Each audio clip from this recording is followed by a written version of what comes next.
Alright, so as you already know, we had the Gamescom demo of Sonic Frontiers, which gave us a lot of impressions of the game. Of course, there was the public demo, and then there was the under embargo demo, which we eventually got more information on as well. Naturally, as that event has ended, things are going to slow down, but we still got a few little interesting pieces of news that we got to talk about, as well as a few screenshots, and one big piece of info that is really important that we have to discuss. So we're going to get into all of this right now, but if you're subscribed to the channel already, please make sure to subscribe. We are trying to hit 100,000 subscribers, and hopefully 10,000 subscribers before Sonic Frontiers comes out. This video is sponsored by Yahaha. Now, this is a brand new user-generated content creation platform for 3D multiplayer interactive experiences. With Yahaha, anyone can create and publish their virtual experiences. There is no coding creating experience needed. You can build the creation without any coding experience or server knowledge. Simply use the components and smart assets in Yahaha Studio to make your dream games. Yahaha provides you with a built-in asset library with millions of ready-to-use 3D assets. The assets are stored in Cloud Drive so they can be real-time streamed to the local client when you need to use them. No need to store tons and tons of data on your own computer, because thankfully Yahaha's got you covered.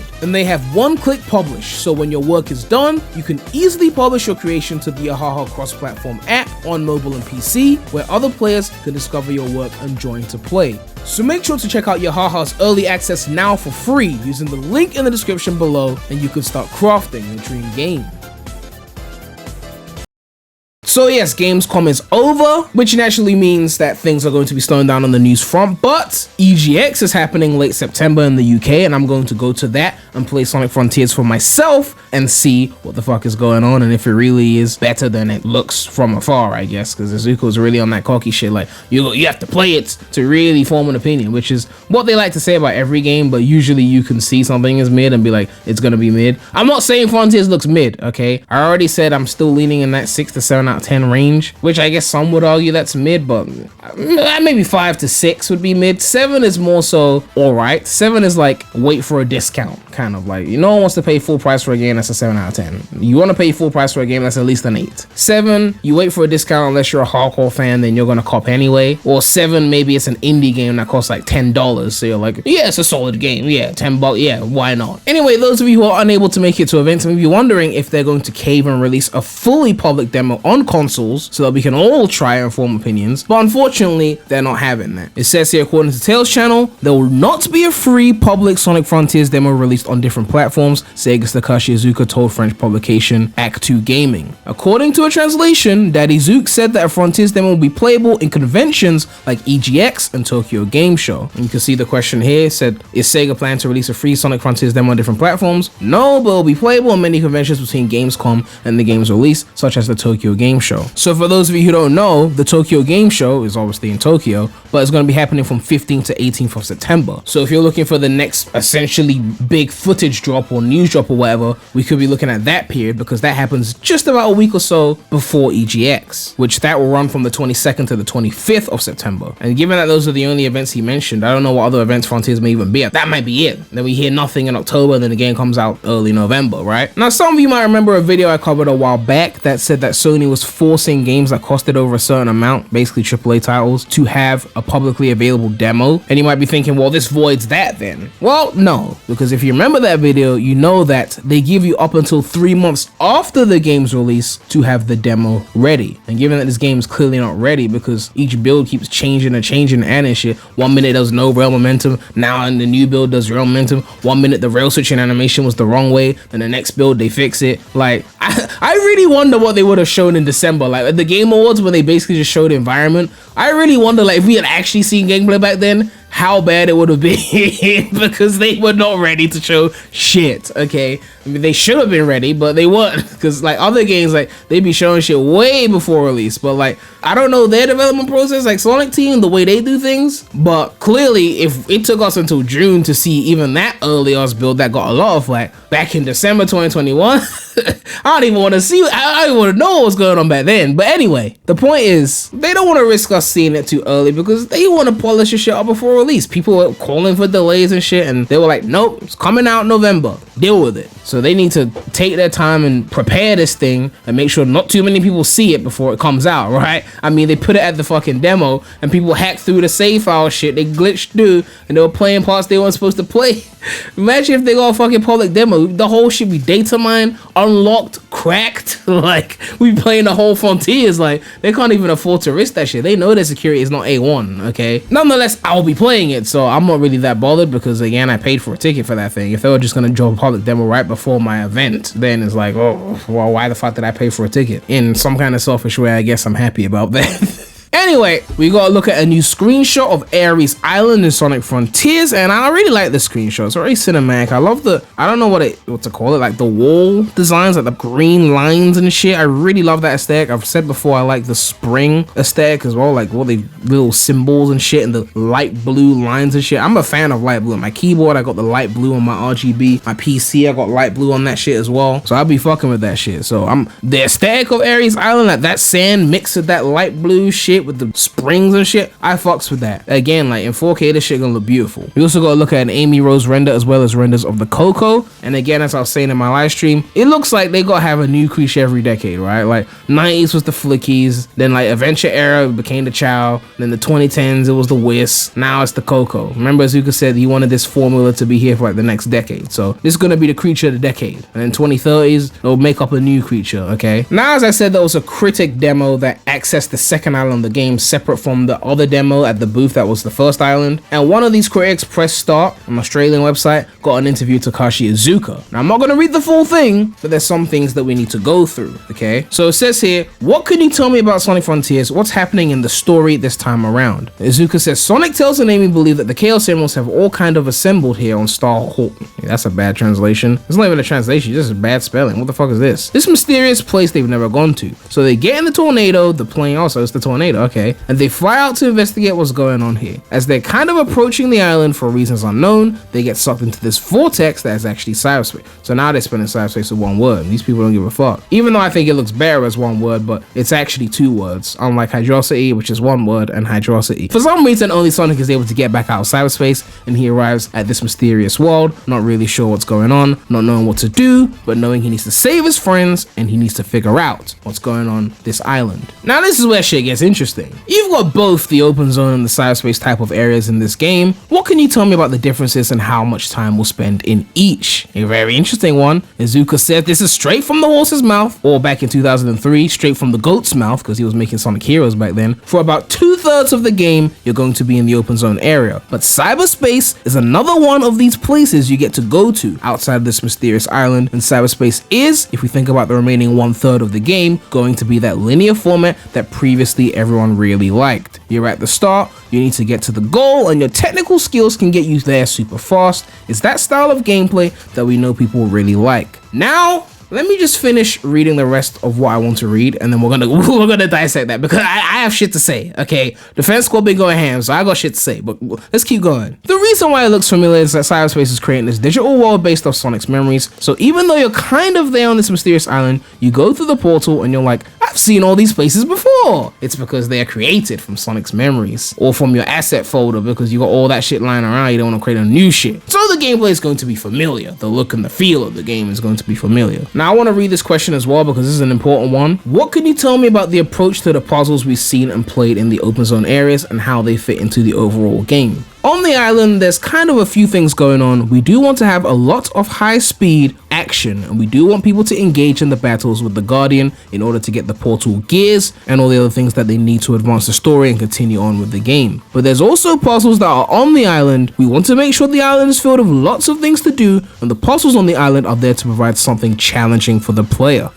You're calling it challenging, so you gotta show that shit, because you ain't showing it yet. With the puzzles, really what they do is when you start completing the puzzles, the map is going to start expanding and there won't be so much covered up. You start opening up these areas of the map, understanding more about what's on the map and in the world. So for people who really want to kind of see everything on that map, the puzzles are the way to kind of open up the entire area from a visual standpoint. On the first island, you have lots of easy stuff, but as you progress through the different islands, you know the next island is going to get more challenging. There's going to be puzzles that not only are challenging your brain, but we have other puzzles that are going to challenge your reflexes and technical control abilities. So there are going to be a variety of different puzzles throughout the game. That's very interesting. But again, as I keep saying, like even in the Forces era, I hate hate when they hype me up with words and not with the footage, because the footage is supposed to be hyping you up, and sometimes the footage be looking a bit, and then the words be like, oh, that sounds exciting, and it's like, when are they going to come together, okay, where the footage sounds just as exciting as the words that they're saying, because I want to see these more challenging puzzles. We saw a little bit of puzzle variety in that last overview trailer, but I need to see more. But the simple fact that you need the puzzles to open up more areas of the world means that they can't be too tough, right? Because I don't think they want to lock off parts of the world. They want people to explore the world. So if doing the puzzles is how you progress through that open zone, then there has to be some kind of ceiling where it's like, it's not too tough, where it's like, I couldn't even go to that area because I couldn't do this puzzle, which I mean, that wouldn't realistically happen, because unless it's like reflex based, if it's like a brain teasing puzzle, people just gonna look the shit up anyway, but I don't know. And the last question here is, what sort of feelings or emotions are you trying to invoke in Sonic Frontiers,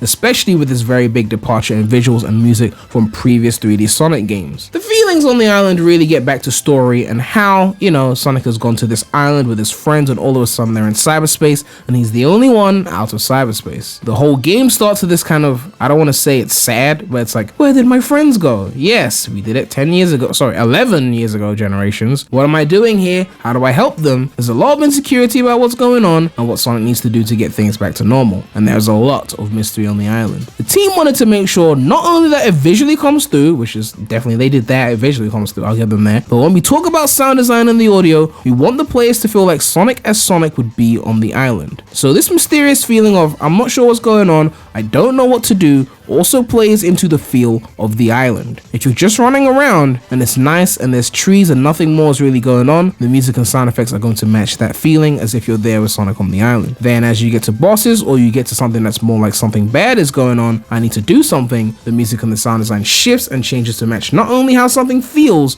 but what's going on in the world and how you want to be reacting to things. It's a standard thing that we see in open world games, so I'm expecting them to do this well because usually they don't fuck up the music. Otani-san has been going ham, the trailer music's been fire, so I expect them to deliver on that. Anyway, let's go back to the cyberspace thing because I've been holding my tongue. It's time to get onto that. Iizuka himself said that 1/3 of the game is cyberspace. I do not want to hear a single person defend cyberspace with the lazy level design, the leftover act level design, that act 3, act 4 colors style level design with the, oh, it's just side content, oh, it's just a special stage. Which Sonic game do you spend 1/3 of the game in the special stages, okay? Give me one, okay? Unless it was me playing that one Sonic CD special stage in Origins where I kept retrying the shit. But assuming you can't retry, like, one where you spend 1/3 of the game doing special stages. Not Heroes, not Sonic 1, not Sonic 2, not Sonic 3 and Knuckles, although Sonic 3 and Knuckles got way too many special stages.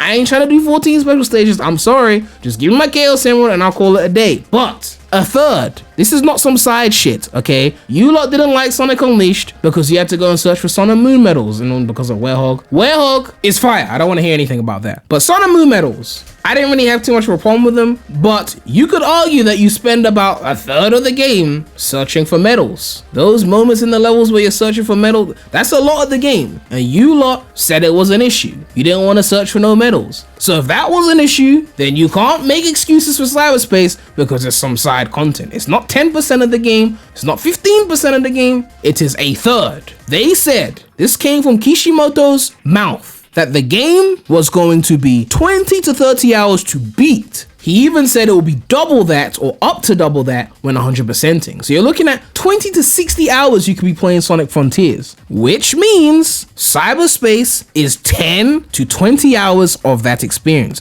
Minimum 10 according to Kishimoto, because he's saying 30 hours to beat the game. Obviously people are going to beat faster than that, speedrunners, shit like that. There's going to be glitches and shit. But according to the standard playtime of 30 hours, 10 hours of cyberspace. Now there's gonna be some replaying to do like missions and shit like that, but how many Sonic games have got 10 hours worth of levels? Not very many, okay? Heroes got like 4 teams, and even still, you could beat that in under 10 hours if you know what you're doing. I mean, that's Slay the Goat, so you know I'm doing that shit under 10 hours, right? Team Sonic no more than 2, Team Rose no more than an hour and a half. Dark might go up to 3 if you're slacking. Chaotix, honestly 2 if you know what you're doing. Like Chaotix is not that hard. But the point is, 10 hours of cyberspace. If this shit is full of a bunch of Act 4, Act 5 ass levels and no Act 1 style levels, because I talked about this in my stream. That's the reason why I had a problem with Cyberspace. It was giving off that not main act feel. You played Unleashed, you know the act ones are the fire ones, right? And then they have these bonus little side acts if you want a few more medals or you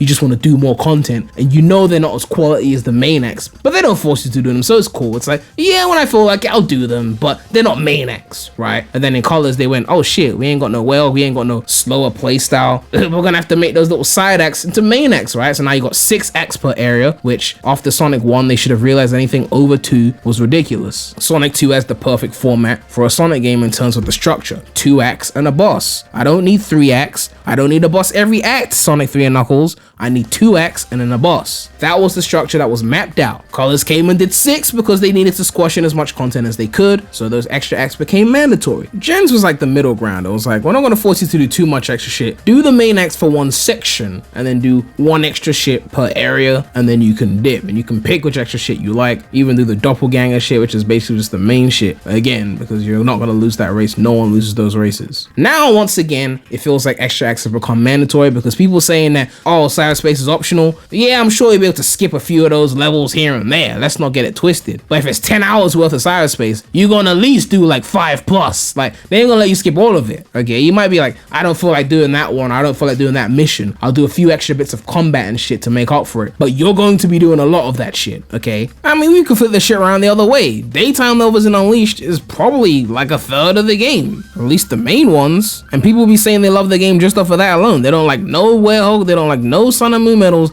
Only thing they like is day levels, and they still say they love the game. So clearly a third is significant. I guess that also means if the open world is fire enough, it could be enough to override your dislike or nonchalantness towards the Cyberspace, because it's still going to be 2/3 of the game. But I'd still rather like the Cyberspace levels, because that seems like the easiest part to replay, as opposed to just running around the open world after you've beat the whole game. So again, I'm not completely writing off Cyberspace yet, even though what I've seen is very lacking in my opinion. I'm not happy with the Cyberspace level design, but we haven't seen all of it. I mean, it's 10 hours, right? They said some levels would be original. Maybe the challenge will pick up. Maybe there won't be parked cars in the middle of the road because they were too scared to make the cars move, because that might actually challenge us. I don't know. We'll see what happens. But right now, there is no excuse. No, it's side cons. I don't want to hear that. You're gonna have to find a new excuse, because I know the defense squad, once you annihilate one excuse that they use, once you've proven that shit wrong, they'll find a new one. So this one been annihilated. You have 24 hours to come up with a new excuse, and then we'll annihilate that one. But yeah, let me know what you guys think about all of this. Cyberspace is a third of the game. Puzzles could be really interesting. It's kind of interesting, like, what if the puzzles are better than the Cyberspace? Like, I mean, combat right now is the #1 thing in the game, not including graphics, because that's like not gameplay, that's just like aesthetic. But it's like graphics at the top, then combat second. Puzzles might even take third if they slack on Cyberspace, but I want Cyberspace to be third. Ideally, I want Cyberspace to be first, but you know, actually, if you include exploring the open world, that would probably be like the most intriguing thing so far, because like the Cyberspace having lower level design quality than some previous Sonic games, there's a reference point to compare it to, whereas with open world, it may be inferior to other open world franchises, but because Sonic hasn't done a proper open world, just the fact that it is a Sonic open world is enough for it to be more intriguing than just seeing a Cyberspace level that looks inferior to one that is a main act in Unleashed or Generations, or even Act 1 of Colors. And of course, a big shout out to all my channel members. If you want to become a channel member, you click the join button next to the subscribe button. But yeah, make sure to like, comment, subscribe, hit that bell. Make sure to check out the non-Sonic channel. The link will be in the description. But that's all I have to say right now. So, Premy out.